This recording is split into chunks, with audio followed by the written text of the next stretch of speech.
Saludos, bienvenidos a una entrega más de la entrevista aquí en despertar.cr. En esta oportunidad, y claro, en el marco de lo que nos ocupa en estos días, que es la apertura de la campaña electoral con miras a la designación del nuevo presidente de la República y de los nuevos diputados el próximo 1 de febrero del 2026, pues en esta oportunidad tenemos al diputado Eli Feinstein del Partido Liberal Progresista, que es aspirante presidencial y que en esta campaña tendrá el reto de tratar de consolidar lo que la agrupación logró hace casi 4 años. Don Eli, bienvenido, gracias. Muchísimas gracias, Reinaldo. Un placer estar por acá. Más bien, gracias por el espacio. Siempre es un gusto compartir con ustedes. Don Eli, la primera pregunta es forzosa, es obligatoria y no la puedo dejar pasar. El PLP, para sorpresa de muchos, obtiene una muy buena votación en las elecciones legislativas en el proceso anterior, y a pesar de la disgregación de partidos que se da, y eso lo hace más llamativo. Sin embargo, el partido pierde mucho en la fracción legislativa a lo largo de estos casi 4 años. A la luz de lo que ha pasado, que es un fenómeno que se repite de otros partidos políticos emergentes, sí. ¿Cómo podría usted justificar ante el electorado la situación que se ha dado como para decirle a la gente, ok, nosotros hemos crecido, somos sólidos, pensando en la posibilidad de gobernar el país? Bueno, empiezo por decir, Reinaldo, que para nosotros eso ya es un tema superado. A nosotros nos tocó, como partido nuevo, hacer todo el proceso hace 4 años en pandemia. Y mucho fue en reuniones virtuales. Cuando nosotros llegamos a Asamblea Nacional para escoger a nuestros candidatos a diputados, yo le puedo decir que la gente de Heredia no conocía a la de Alajuela, los de Guanacaste no conocían a los de Cartago, ¿verdad? Nadie se conocía en persona. Y bueno, eso nos pasó factura, de la que hemos aprendido. Entonces nosotros llevamos desde principios de este año trabajando en una serie de capacitaciones para las bases del partido, incluyendo a quienes van a ser nuestros candidatos a diputados.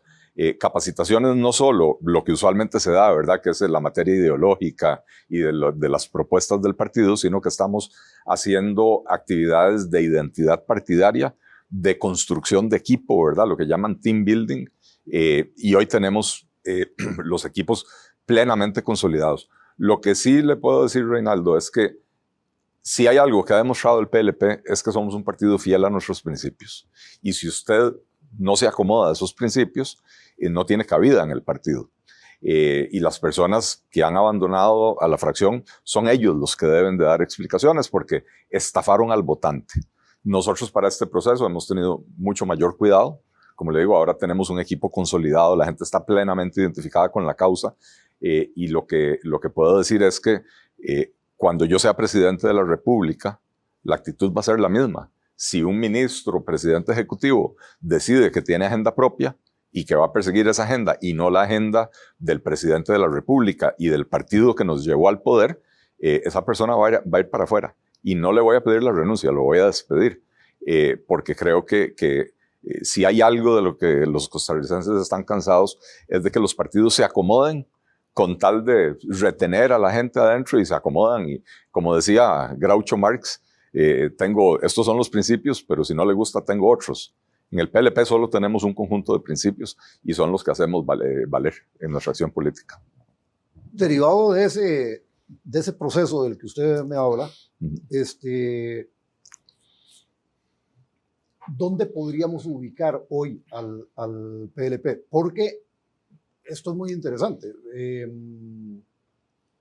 En el presente siglo, digamos, o desde finales del siglo pasado, la gente ubicaba, digamos, al movimiento libertario en una perspectiva similar, digamos, a la que planteó hace 4 años el PLP. Ya sabemos lo que pasó con esa agrupación, pero de ahí derivaron distintas facciones. Una de ellas, de alguna manera, yo ubico en esa línea al PLP, pero es precisamente lo que quiero que me explique si ustedes están en esa línea o no, o dónde se ubica hoy el PLP. Mire, nosotros no tenemos nada que ver con el Movimiento Libertario, ni tuvimos nada que ver. Yo nunca fui miembro del partido Movimiento Libertario. Ninguno de los dirigentes del PLP actuales y en el pasado ha sido miembro del Movimiento Libertario. Nosotros somos liberales y hay una diferencia que es sutil entre ser liberal y ser libertario. El libertarismo es una filosofía, una ideología muy anglosajona. Que tiene una, voy a decir casi que una paranoia con todo lo que tenga que ver con el Estado.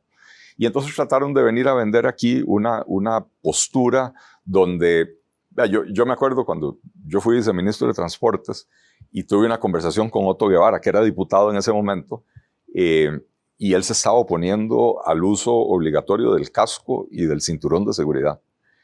Y yo me siento a conversar con él y digo, explícame cuál es la oposición. Me dice, es que es una intervención del Estado. Es el Estado el que te obliga a ponerte el casco. El Estado no debería de meterse. A lo cual mi respuesta fue, hay libertades en las que uno no puede ceder. La libertad de expresión. No podemos aceptar límites porque al presidente de la República no le gusta la línea editorial de acontecer. Entonces, vamos a cambiar esa línea. No, eso no se puede aceptar. Pero que me obligan a ponerme un cinturón de seguridad que puede salvar mi vida en un accidente que no necesariamente voy a provocar yo. Puede ser que yo me vea involucrado en un accidente porque un borracho manejando embiste mi carro, y si ese cinturón de seguridad me va a salvar la vida, y sobre todo, Reinaldo, si además ese cinturón de seguridad va a salvar cientos de vidas, que si no van a ir a terminar en un hospital de la Caja o en el INSS, en un sistema de medicina socializada, donde todos vamos a pagar la atención de esa persona, entonces me parece que dar esa lucha que estaba dando el movimiento libertario era ridículo, y lo sigo creyendo al día de hoy. Y me parece que el movimiento libertario convirtió la noción del liberalismo en una broma, en un mal chiste. Nosotros somos liberales en el espíritu de los liberales del siglo XIX de Costa Rica.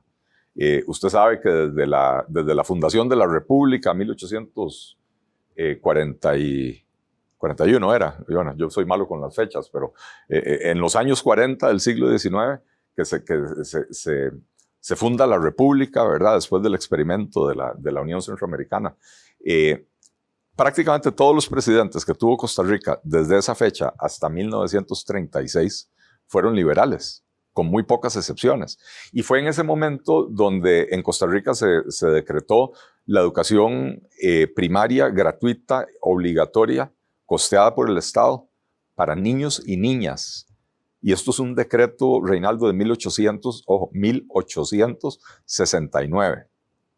Y usted sabe lo machista que era las sociedades en esa época.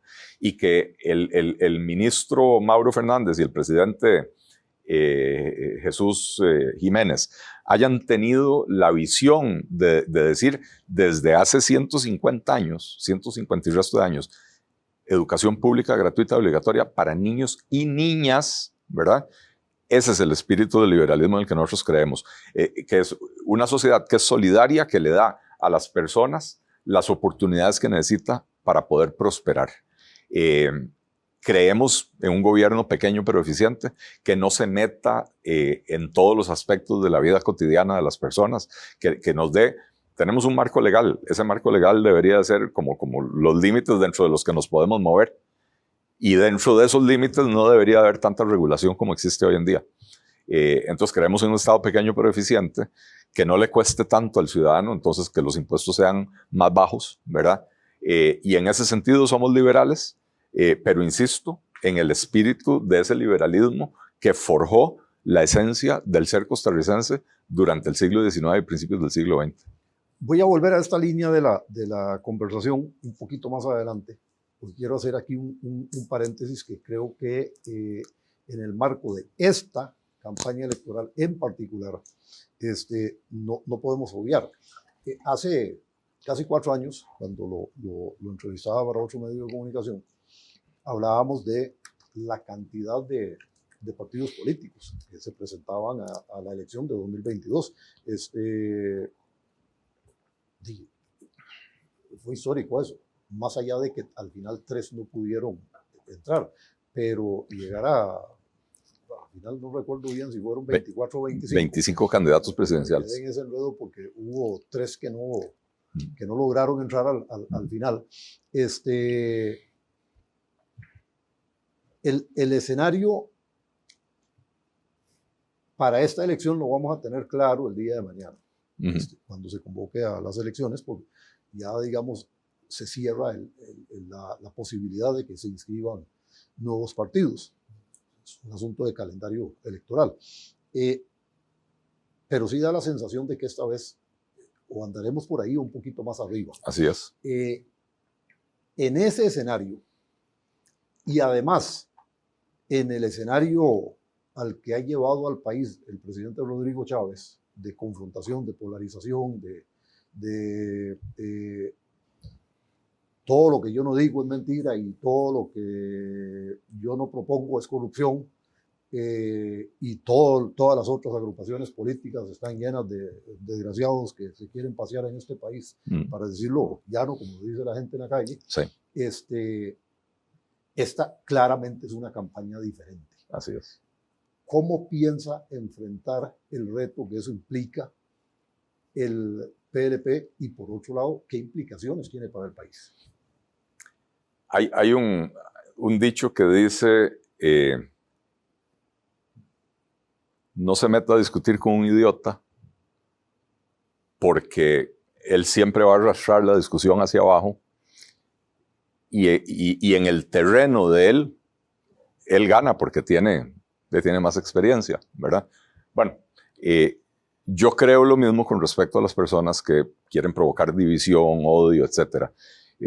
Nuestra campaña hace 4 años fue una campaña propositiva, respetuosa, decente, donde no andábamos inventándole nombres, apodos, epítetos a nuestros rivales, donde no atacábamos a los candidatos en su persona, pero sí a sus propuestas. Y le señalábamos a los costarricenses, esta propuesta es mala por A, B y C, esta otra es mala por X, Y y Z. Y seguiremos haciendo lo mismo, siendo propositivos, decentes, tratando a la gente con respeto, porque en política la mayoría de la gente, digamos que no está con uno, no son enemigos, son adversarios políticos, son rivales políticos, pero pasadas las elecciones, yo tengo que poder sentarme con esos adversarios, sobre todo si la asamblea va a quedar igual de fraccionada como está ahora, y yo calculo que va a ser muy parecida. Hoy hay 6 partidos políticos, puede ser que en la próxima haya 5, 6, 7, ¿verdad? Va a ser parecido. Entonces, yo tengo que tener la capacidad de poder sentarme con esos adversarios políticos a construir una agenda en común. Porque mentira que nadie va a tener 38 o 40 diputados. Nadie los va a tener. Es más, yo no creo que nadie tenga más de 20 diputados. Ojalá sí, ojalá pudiéramos nosotros sacar 25 o 29, pero es muy poco probable que una cosa así suceda. Y entonces yo llego a la presidencia de la República y saqué 18 diputados, que sería un resultado histórico para nosotros. 18, pero la Asamblea está compuesta por 57, quiere decir que yo todavía tengo 39 diputados en oposición. Si yo no puedo trabajar con la oposición, no hay manera de que yo saque mi proyecto adelante. Entonces, de nuestra parte, la campaña será de altura, propositiva, respetuosa, decente, llamando a la reconciliación, no a la división, ¿verdad? Y creemos que ese es el antídoto para ese lenguaje violento, para ese ánimo de provocar divisiones y sospechas y dudas entre diferentes partes de la sociedad, porque ese ambiente de división y de odio no conduce a nada bueno. ¿Podríamos nosotros soñar con que esta elección se defina por un voto consciente? Yo espero que sí. Nosotros siempre le hemos apostado a eso. ¿En qué sentido? En el sentido de que, nuevamente, nosotros buscamos formas innovativas de comunicarnos con la gente. Pero cuando encontramos el canal para llegarle a la persona, lo que le empezamos a alimentar en ese canal de comunicación es propuestas, ideas, presentar a nuestro equipo. Tenemos el mejor equipo, tenemos a la mejor gente, tenemos las mejores propuestas, tenemos un plan de gobierno que lo hicimos a conciencia, que pronto se va a publicar en redes sociales, que va a tener, en internet, que va a tener motores de búsqueda y herramientas tecnológicas para facilitar que la gente pueda leer las partes que más le interesen, etcétera. Tal como lo hicimos hace 4 años también, ¿verdad? Y eso es lo que le vamos a comunicar a la gente. Ahora, no me cabe la menor duda, Reinaldo, de que otros partidos y otros candidatos van a recurrir a la mano izquierda, a lo que llaman la mano izquierda, ¿verdad? Que son los ataques de tirar la piedra y esconder la mano, ¿cómo se llama? De contratar servicios para que ataquen a otros candidatos y que no parezca que es un partido político el que lo está pagando, ¿verdad? Entonces estoy seguro que va a haber muchísimo de eso. De nuestra parte, los costarricenses pueden esperar una campaña similar en tono a la que hicimos hace 4 años. Una campaña respetuosa, una campaña de altura, una campaña propositiva, donde nuestro objetivo es que ese voto consciente nos vea como la mejor opción. Lo preguntaba porque en la campaña pasada, de 24, 25 que finalmente se presentaron, yo tuve la oportunidad de entrevistar 22, los otros 3 no porque no quise, sino por temas de calendario, entonces los entrevistó otro colega. Y le voy a decir que de esos 22, me costó realmente desarrollar la entrevista en al menos 8 casos. Fue realmente difícil, porque decían unas cosas que daba pena. Sí. Pero bueno, volviendo a lo que nos interesa el día, eso a lo que quiero ir es que no porque haya muchos candidatos, en realidad hay muchas opciones. Parece paradójico, pero es cierto. Volviendo a lo de atrás que le dije que lo íbamos a retomar, y aunque ustedes todavía, como ningún partido lo ha hecho, han presentado su programa de gobierno, sí quiero puntualizar en algunas, que me puntualice alrededor de algunas ideas que ustedes tienen. La gente sigue señalando el tema de seguridad como el principal problema del país. Aquí tuvimos hace 2 o 3 meses al ex jefe del ejército colombiano, el general Mejía, y nos decía que el fenómeno de la criminalidad a partir de los grupos de crimen organizado, que es en lo que se han transformado los narcotraficantes, no se puede ver como un fenómeno de cada país, sino que hay que pensar en soluciones globales, multilaterales. ¿Cómo se plantean ustedes ese tema? Porque también es interesante el hecho de que su candidata a vicepresidenta es experta en esa materia. Así es. También estuvo sentada aquí, me refiero a Marcela Ortiz. No, también nos acompaña. No. Perdón. Tania Molina. Perdón. Tania Molina, la estoy confundiendo. Ambas son criminólogas y por ahí viene el asunto. Y ella ha insistido en una serie de consideraciones que van mucho más allá de simplemente un ataque policial. Correcto. Problema. Entonces, ¿cómo lo enfocan ustedes? Bueno, precisamente reconociendo que la inseguridad es hoy la principal amenaza y la principal preocupación de los costarricenses, fue que nos dimos a la tarea de atraer a la mejor gente posible. Y por eso Tania Molina es nuestra candidata a la vicepresidencia en el primer lugar, porque queremos mandar la señal de que la seguridad va a ser prioridad número 1. Con Tania llegaron al partido de la campaña una serie de expertos. Ella es criminóloga, hay criminalistas, hay expertos en materia policial, etcétera, que nos ayudaron a elaborar un plan de gobierno en materia de seguridad que precisamente lo que propone y lo diferencia de otros partidos políticos es ese enfoque integral de políticas multidisciplinarias, porque no es solo sacar policías a la calle, que es muy importante, y hoy tenemos muchísimos policías, como decíamos antes, acuartelados. Policías en las delegaciones, que no tienen uniformes, los tienen rotos, que las botas, la última vez que se las cambiaron fue hace 8 años, están rotas, no hay carros, los carros están varados, aproximadamente 2/3 partes de los carros de la policía están varados, ¿verdad? A veces no tienen ni siquiera chaleco antibalas o el arma de reglamento. Entonces, esos policías no los podemos sacar a la calle, tenemos que sacarlos a la calle. Y entonces lo primero es conseguirles todo ese equipamiento. Nosotros ya tenemos identificados los recursos para poder hacerlo de la manera más veloz posible, dar los equipos para que puedan salir a patrullar.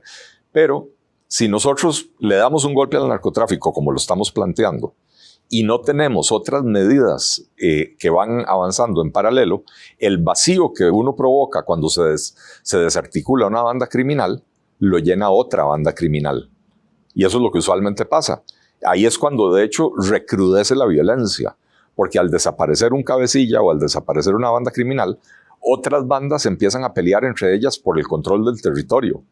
Cuando una de las bandas gana, mató a todos los de la otra banda, o los de la otra banda terminaron huyendo, de pronto baja la violencia, ¿verdad? Pero eso quiere decir que ya se instaló una nueva banda criminal en el poder, digamos, ¿verdad?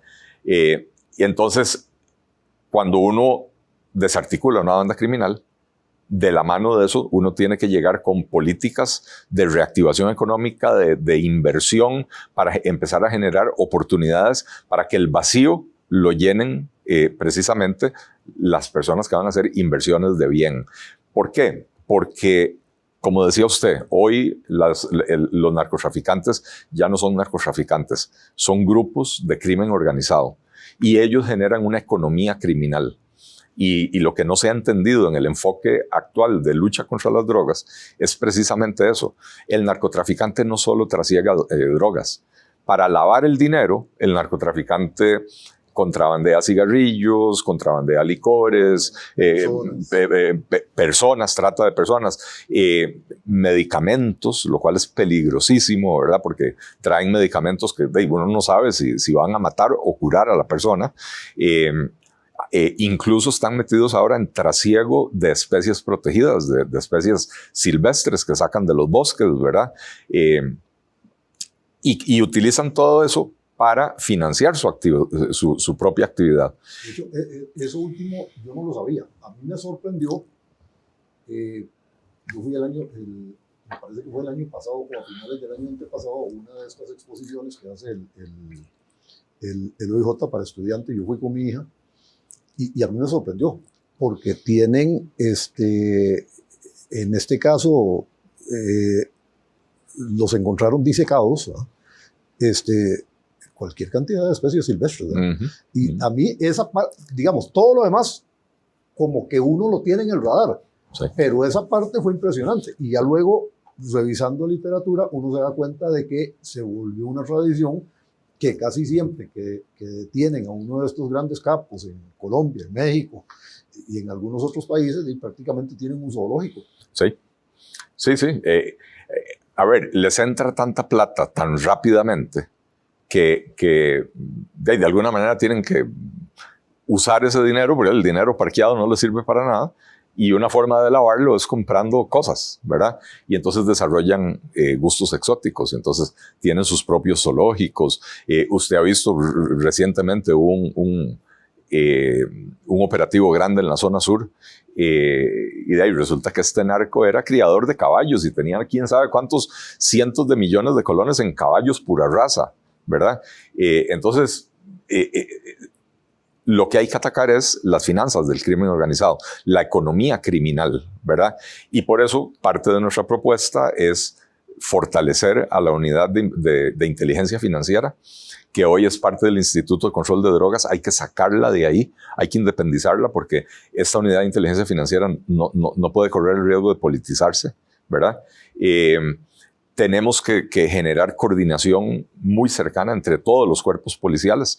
Costa Rica tiene básicamente 2 policías capaces de investigar la actividad narcocriminal, que son el OIJ, que es del Poder Judicial, y la Policía de Control de Drogas, que es del Poder Ejecutivo. Y resulta que tradicionalmente cooperan bastante, pero en los últimos 3 años se rompió esa cooperación.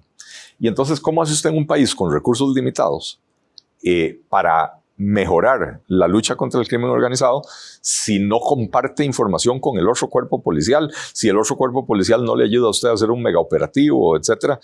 Realmente no tiene sentido. Entonces, qué sé yo, la Policía de Control de Drogas tiene instalaciones en algunas partes del país, el OIJ tiene instalaciones en otras partes del país, pero entonces el OIJ está ciego donde la PCD tiene presencia, y viceversa. Pero ahí hay un tema, don Eli.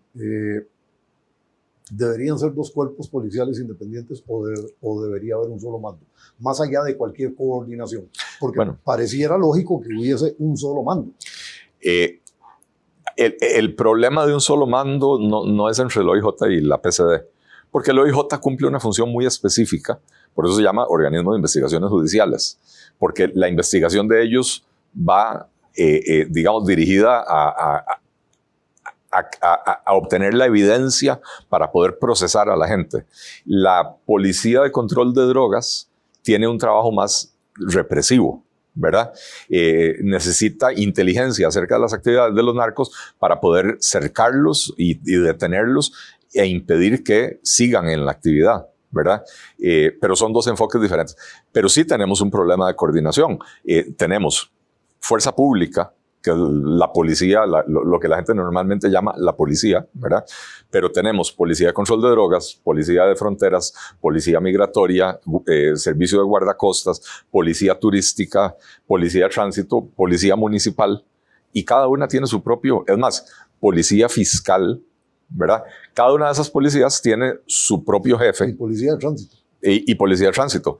Pero la Policía de Tránsito le responde al Ministro de Obras Públicas. La Policía Tributaria le responde al Ministro de Hacienda. Entonces, hay una dispersión terrible.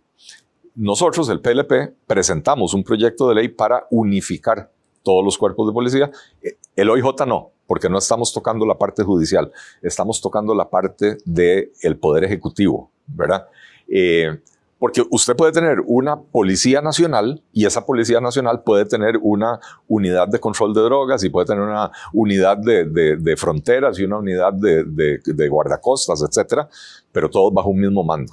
Ese proyecto de ley está presentado. Nosotros creemos que es necesario unificar el mando en los cuerpos de policía. Y entonces, si usted tiene un mando en el Poder Ejecutivo y un mando en el Poder Judicial, es más fácil la coordinación. Cuando usted tiene 15 mandos acá y uno acá, es difícil la coordinación entre estos 15 de aquí, ¿verdad? Entonces sí, ciertamente es necesario fusionar cuerpos de policía, fusionar el mando, ¿verdad? Porque a la hora de ir a hacer un operativo contra los narcos, diga usted que en Upala, ¿por qué no va a participar la Policía de Fronteras? Si a ellos les toca estar vigilando por ahí, ¿verdad? Entonces no es solo un asunto de la Policía de Control de Drogas o no es solo un asunto del OIJ. Si usted va a hacer un operativo en Portete, en Limón, ¿por qué no va a participar guardacostas? ¿Verdad? Entonces, esa es la integración que es necesaria hacer, que de hecho está planteada en nuestro programa de gobierno, pero el proyecto de ley ya está planteado, ya está presentado. Entre paréntesis, legalmente existe, pero en la práctica no existe. La Guardia de Asistencia Rural, que es la otra, la desaparecieron, sí. De hecho, pero ahí está la ley, ¿no? Y la sala ya se ha referido a eso.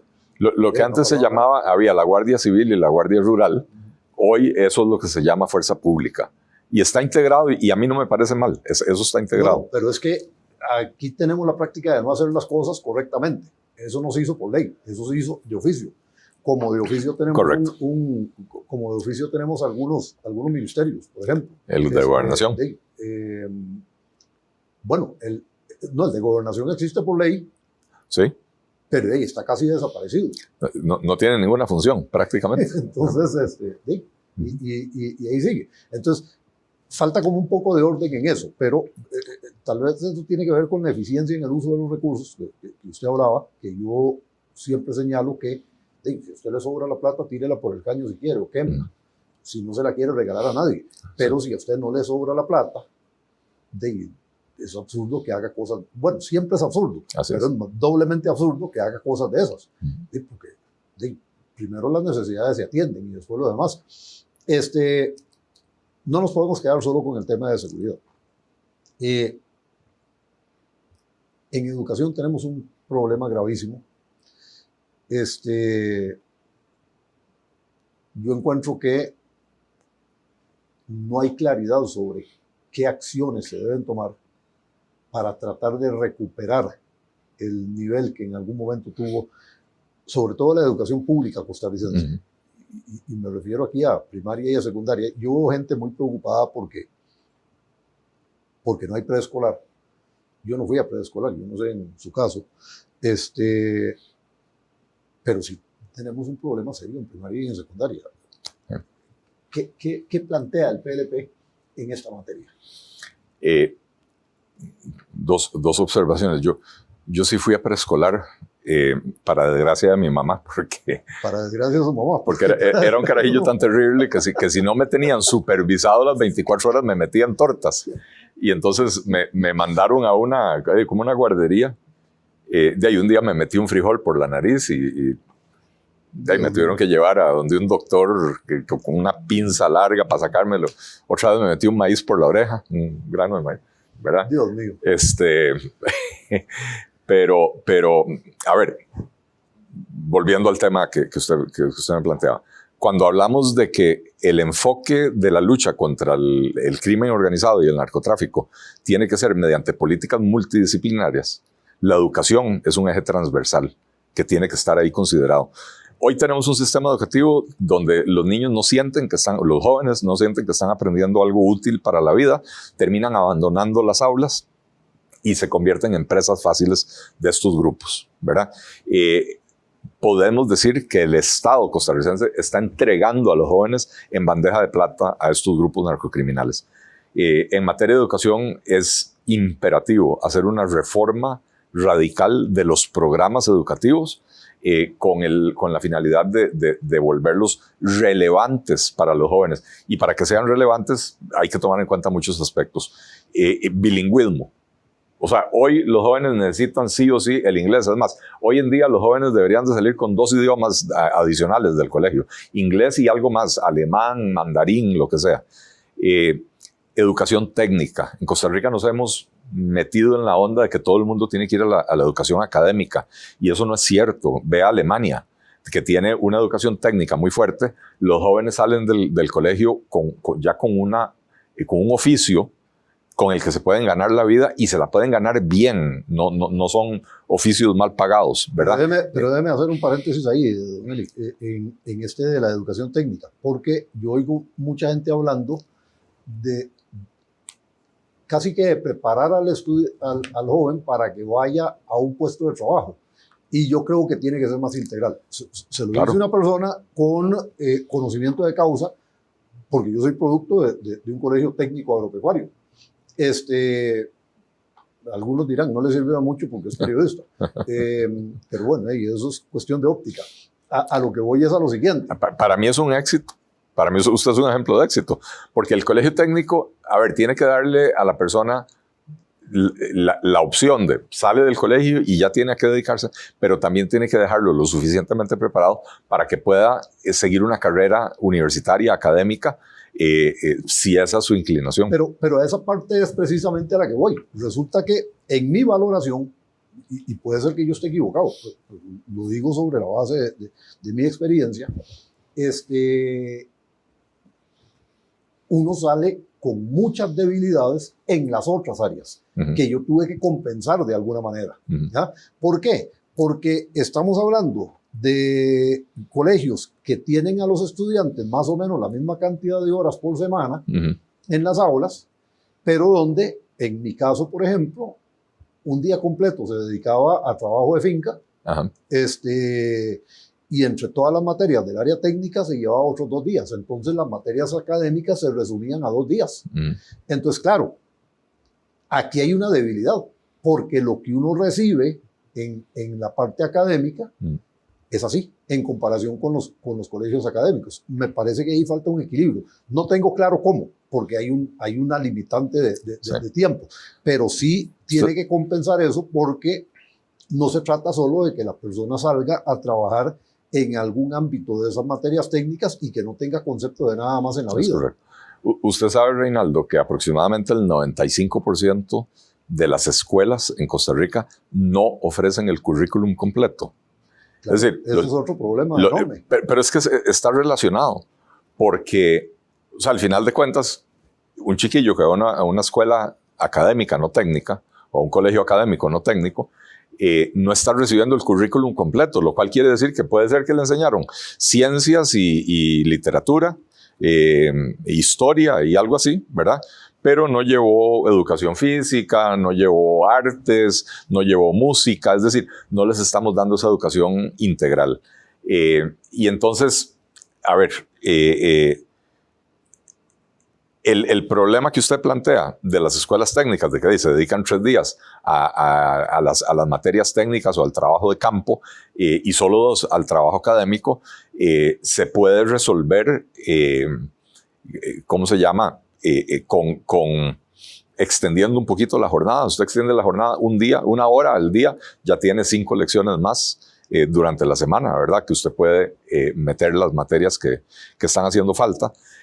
Pero lo cierto es que, a ver, a veces los chiquillos salen. Lo que estamos provocando, Reinaldo, es que la gente de las zonas rurales, la gente de las zonas más alejadas del país, salen de un colegio, no están preparados para trabajar y sobre todo no están preparados para trabajar en nada de lo que hay en su alrededor. Y entonces estamos forzando la migración de esas personas. Que esa es otra cosa que el otro día en un foro de Fundaverde, que es una fundación, bueno, originalmente de ambiente, pero que luego se extiende a desarrollo y que se hace en este mismo lugar donde estamos grabando esta entrevista, yo se lo planteaba a un profesor de la Universidad Técnica, porque aquí hay una situación. En lo que respecta a los colegios técnicos, sí, hay variaciones en cuanto a qué nos referimos con la parte técnica. Por ejemplo, por eso yo decía, yo soy de técnico agropecuario, pero hay algunos otros colegios en otras líneas. Pero ¿qué es lo que pasa? Todos los colegios técnicos agropecuarios son exactamente iguales en todo el país. Y todos los otros colegios técnicos son exactamente iguales en todo el país. Y resulta que hay diferencias por región que no se consideran a la hora de plantear cuál debe ser el currículo en cada uno de estos centros educativos. Y esa es la segunda parte, porque me preguntabas en materia de educación. La reforma profunda de los programas educativos es fundamental. Pero la otra parte es darle más libertad a 2 actores. A los padres de familia de escoger la escuela o el colegio de sus hijos.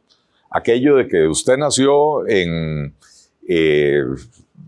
este cantón y tiene que ir a la escuela de este cantón, cuando puede ser que a 3 kilómetros hay una escuela bastante mejor, en el cantón de a la par, ¿verdad? De ahí eso engendra mediocridad, porque los que administran esta escuela saben que tienen una población cautiva. Entonces, más libertad a los padres para poder escoger la escuela a la que van a mandar a sus hijos, y más libertad a las administraciones de las escuelas para poder adaptar su oferta educativa, ¿verdad? Porque si usted detecta que en su comunidad, voy a decir cualquier cosa, fue y se instaló una empresa de alta tecnología y están demandando personas con habilidades matemáticas y ciertos conocimientos técnicos, etcétera, ¿por qué no va a poder adaptar usted la educación que ofrece para llenar esas necesidades de esa empresa y a la vez mejorar las posibilidades de empleabilidad de sus estudiantes, ¿verdad? Entonces, dentro de un marco de referencia, el Ministerio de Educación tiene que poder exigirle a las escuelas y a los colegios que los muchachos cuando se gradúen salgan con un cierto conjunto de conocimientos y habilidades duras y blandas, ¿verdad? Que como mínimo tienen que salir con eso. De ahí en adelante, usted, si garantiza que van a cumplir con eso, usted tiene libertad de ofrecer más horas de matemáticas o tiene libertad de ofrecer más horas culturales, porque, no sé, entre la población de su cantón hay mucha gente dedicada a las artesanías y a la música folclórica y lo que sea. Entonces, usted tiene que tener la libertad de adaptar la educación a las necesidades de la comunidad. Y eso para nosotros y para los liberales en general, la libertad de elección es fundamental. Pero hoy, para rescatar el sistema educativo, es una necesidad imperiosa. Nos queda un elemento clave que no hemos mencionado: el personal. Yo vengo con una inquietud tremenda porque una de las lecciones que a mí me dejó la pandemia fue esta. Tenemos educadores que no entienden de a qué va el asunto. Y yo tuve una experiencia que un día tuve que llevar a mi hija al IMSS, aquí en Oruca, porque se había lastimado en el colegio. En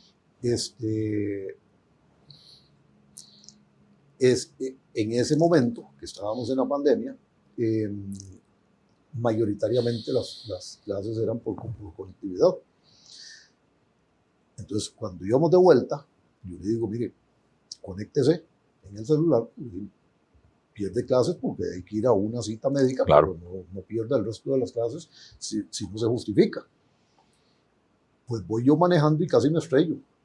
De repente, cuando oigo que una de sus compañeras, que está en el Señoritas, le pregunta algo al profesor de español, y la gran respuesta del fulano fue: búsquelo en internet. Y podemos cambiar todo lo que ya dijimos. Reinaldo, pero si no arreglamos el tema de quiénes están enseñando, estamos jodidos. Cuando yo estaba en la secundaria, seguramente en octavo o noveno, yo tenía un profesor de matemática, era el mismo que daba física, o sea, daba las dos materias, y cuando uno le hacía una pregunta, en vez de contestarla decía: está en la página 46 del libro, vaya, búsquelo. Es el equivalente sin tecnología de búsquelo en internet, ¿verdad? Tenemos que cambiar el enfoque. Hoy no se trata de que el maestro le imparta conocimientos a los estudiantes, porque el nivel de cambio tecnológico está haciendo que el desarrollo del conocimiento sea tan veloz, ¿verdad?, que lo que usted aprende hoy dentro de 5 años probablemente ya va a estar obsoleto. Entonces, al estudiante lo que hay que darle es la capacidad de poder investigar por sus propios medios. Hay que enseñarle cuáles son fuentes confiables, cuáles no son fuentes confiables, pensamiento crítico para que pueda desarrollar sus propias opiniones y conclusiones, etc. Es parte del problema. Y ciertamente el tema del personal docente es una preocupación. Tenemos varios problemas. Uno es que los profesores, profesoras, maestros pasan la mitad del día llenando formularios burocráticos. Y en la otra mitad del día tienen que atender la huerta y a los chiquillos. Y entonces, no, zapatero tus zapatos. Hay que dignificar la función del maestro. Pero a cambio de dignificar la función del maestro, hay que exigirle resultados. Y entonces hay que introducir la evaluación de la gestión de los maestros. O sea, hay 2 niveles de evaluación. La evaluación del estudiante, que en alguna medida es reflejo del trabajo del maestro, ¿verdad? Porque si usted tiene en una evaluación independiente que todos los estudiantes de su aula están por debajo del promedio, el problema no son los muchachos, el problema es quién les enseñó, ¿verdad? Entonces está la evaluación independiente, estandarizada de los alumnos, pero también hay que evaluar a los maestros, ¿verdad? Y entonces, tomar medidas para dignificar la labor del maestro, sí, pero de la mano hay que exigir y hay que exigir resultados. Pero yo creo que en la medida que usted dignifique al maestro o a la maestra y le dé condiciones de trabajo decentes, empieza a motivar a ese educador o a esa educadora. También tenemos que hacer una revolución tecnológica en la educación. Yo creo que a todos los chiquillos de escuela y colegio hay que darles una tablet o una computadora. Las que están engavetadas ya no van a servir, ¿verdad? Porque... Las que están engavetadas ya no van a servir, en efecto. Pero en Costa Rica hay al menos 2 fundaciones que se dedicaban a conseguir estos equipos. Una logró un monopolio con el Estado, que era la Fundación Omar Dengo, y entonces todo se hacía con la Fundación Omar Dengo. Y la otra fundación trabajaba como podía con las condiciones, ¿verdad? Entonces, nosotros no creemos en los monopolios, pero sí creemos... Pero ahorita no funciona ninguna.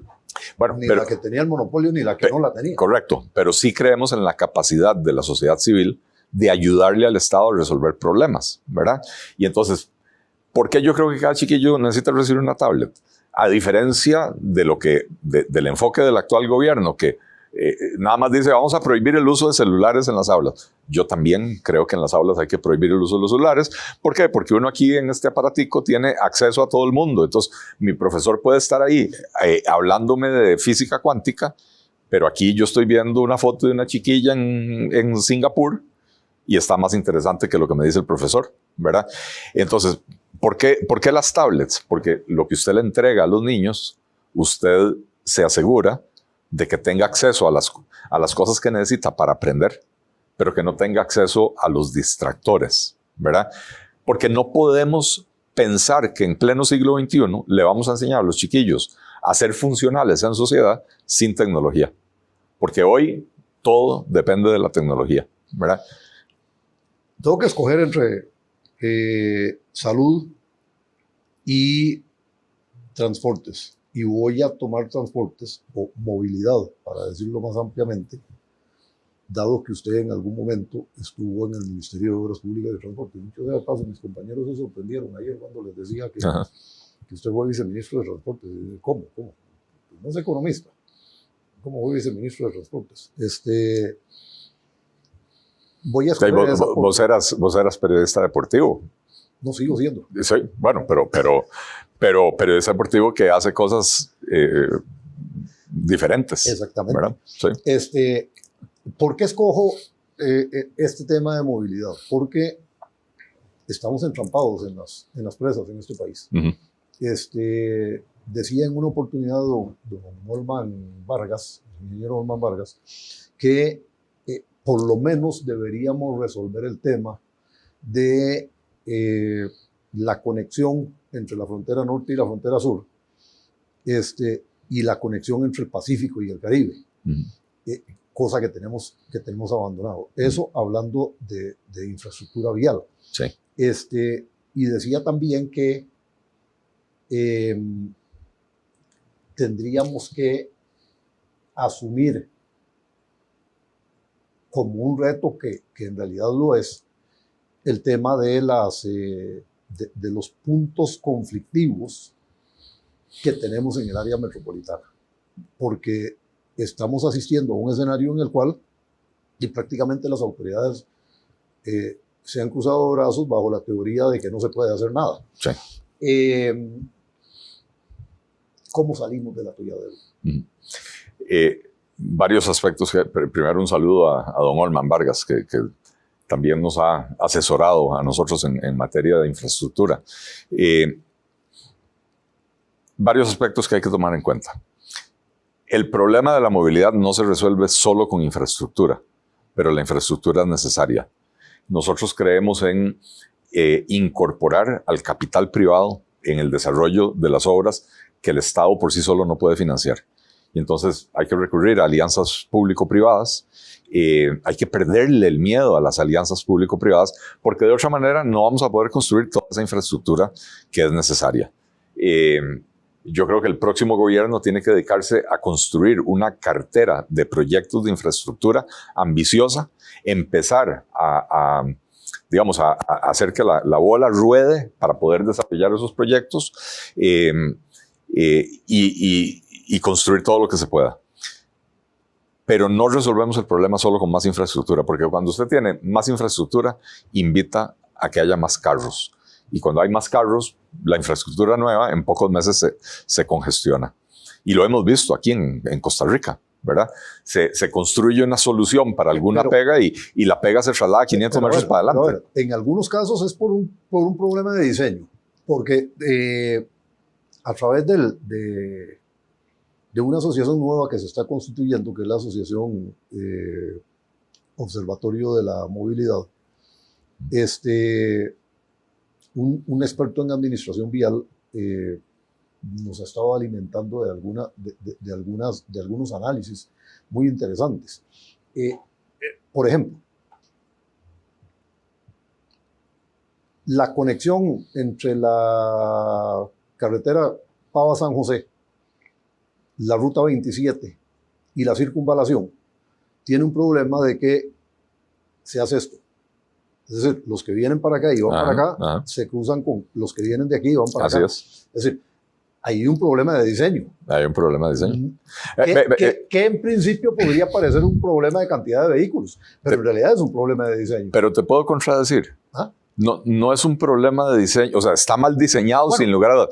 Sí, pero por ejemplo, pero sabes que es un problema de populismo y te voy a decir por qué. Porque a mí me tocó verlo cuando yo estuve en el Ministerio yo no estaba en la parte de obra pública, yo estaba en la parte de transportes, pero a mí me tocó escuchar discusiones donde alguien decía, hagamos el puente de 4 carriles porque de aquí a 15 años el de 2 carriles va a estar superado. Y la respuesta era, hagamos el puente de 2 carriles, lo inauguramos y con la plata que nos sobra hagamos otra obra y la inauguramos. Y entonces el pensamiento cortoplacista nos lleva a que cuando construimos carreteras en Costa Rica, el derecho de vía es muy angosto. Entonces usted ve la ruta 27 a Caldera. Pero a veces no es solo el derecho de vía, a veces es simplemente que la obra que se hizo es muy angosta. Claro, pero Reinaldo, en las salidas, digamos, de circunvalación a Pavas y de Pavas a circunvalación y de circunvalación a Escazú, que es donde se cruzan los carros así, si usted expropia una cantidad bastante más grande de terrenos para poder hacer una salida con una curva así, ¿verdad? Entonces, en esa curva usted puede acumular un montón más de carros. En cambio, usted hace una salida de 30 metros y en 30 metros a usted le caben 5 carros. Sí, pero a ver, si se hubiese hecho en aquel momento, no hubiese sido tan caro como decir, hagámoslo ahora. Claro, pero yo no puedo resolverlo. Pero yo no puedo resolver lo que ya no se hizo. Lo que sí le puedo decir es, en mi gobierno, la orden que van a recibir mis delegados, digamos, ministros, presidentes ejecutivos, es haga las cosas bien hechas desde la primera vez.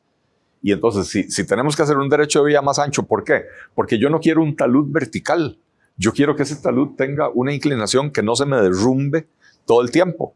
Eso es lo que pasa en la Ruta 27. Ese es el secreto mejor guardado. Eso es lo que pasa en la Ruta 32. En la 32 también, pero en la 32 es un problema diferente. En la 32 va por medio de un parque nacional y la Sala Cuarta no deja cortar un pedazo del talud. Sí, pero cuando se hizo esa carretera, la Sala Cuarta no existía.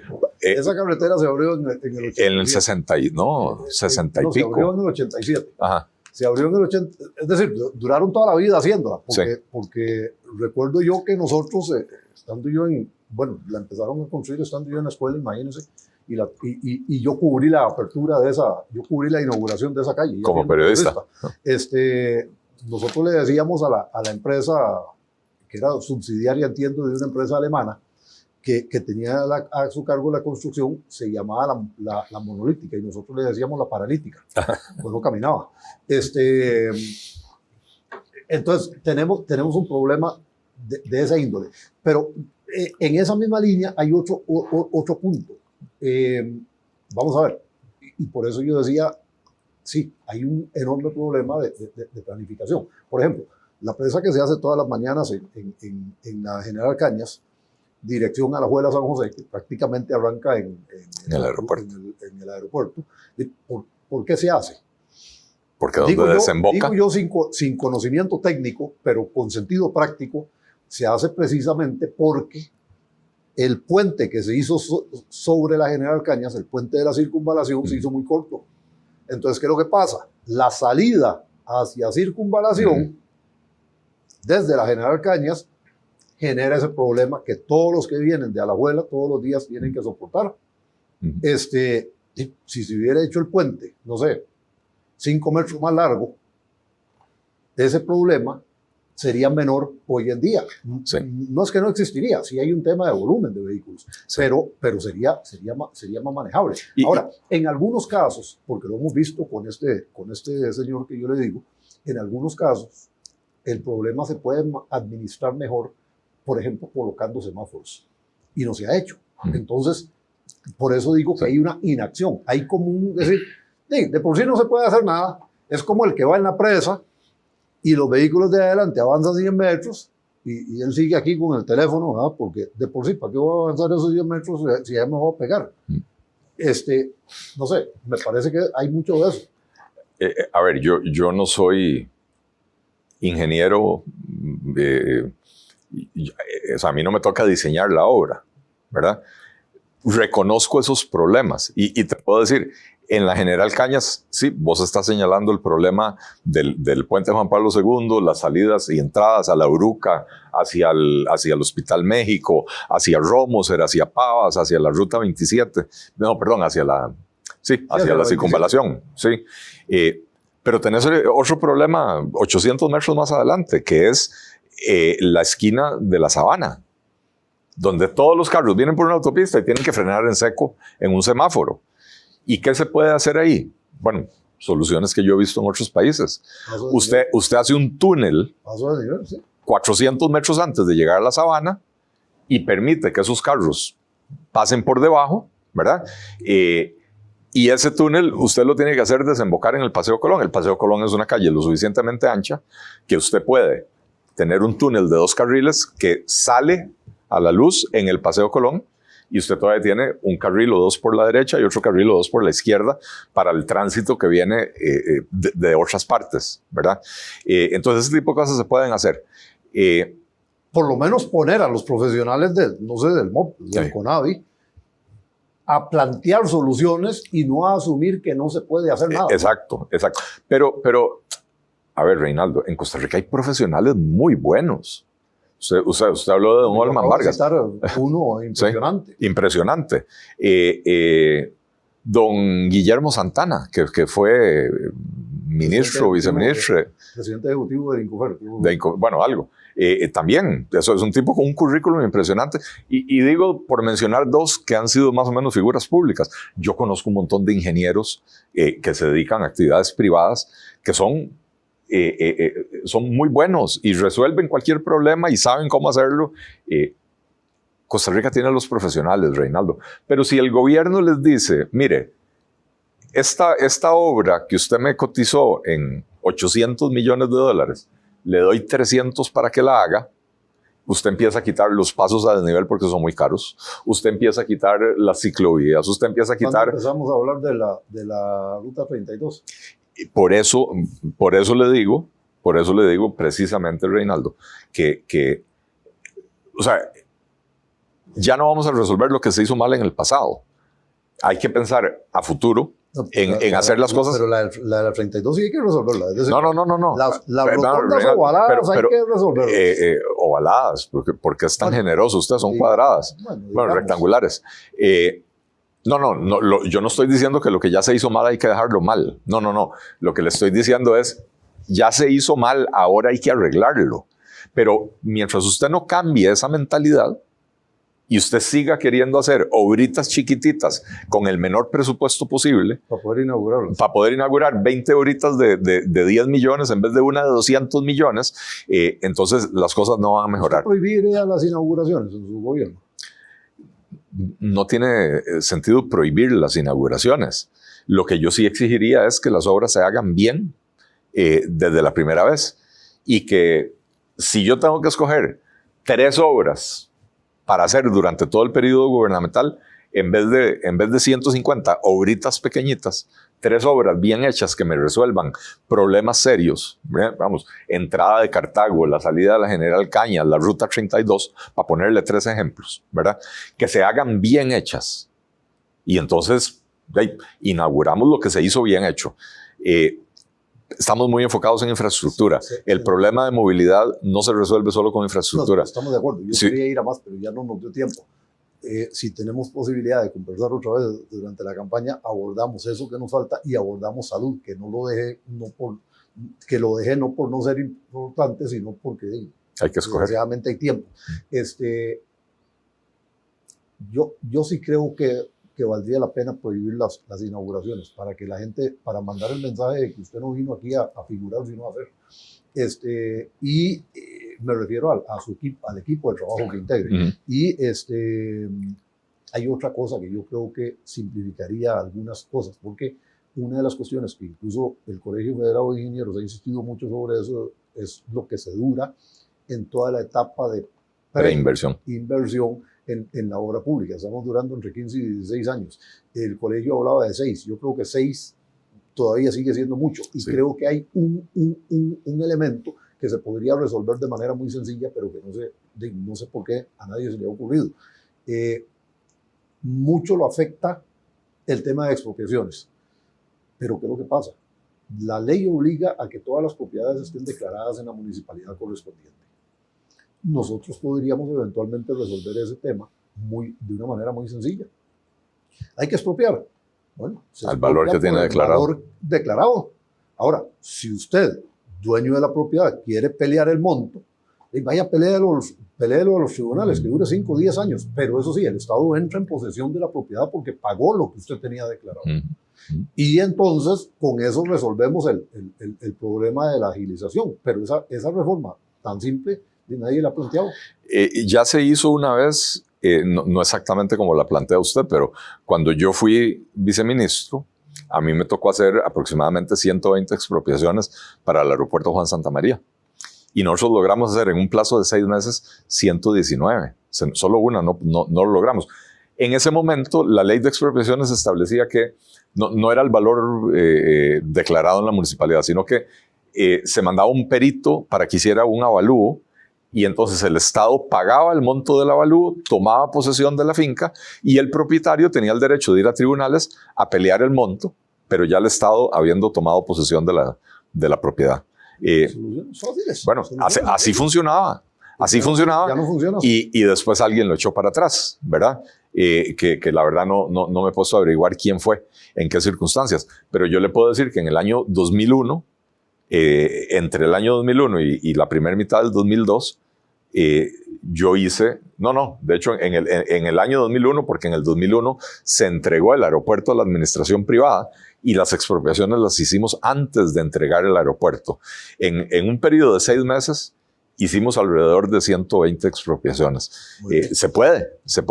Esa reforma es factible, ya demostró que funciona en Costa Rica. Bueno, terminamos aquí. Ojalá podamos volver a conversar para no dejar puntos en el aire. Yo a sus órdenes. El agradecimiento a ustedes que se sirven ver este espacio de despertar.cr y la invitación para que nos sigan acompañando en estos ejercicios que hacemos con el objetivo de que se pueda dar un voto informado. Gracias a todos.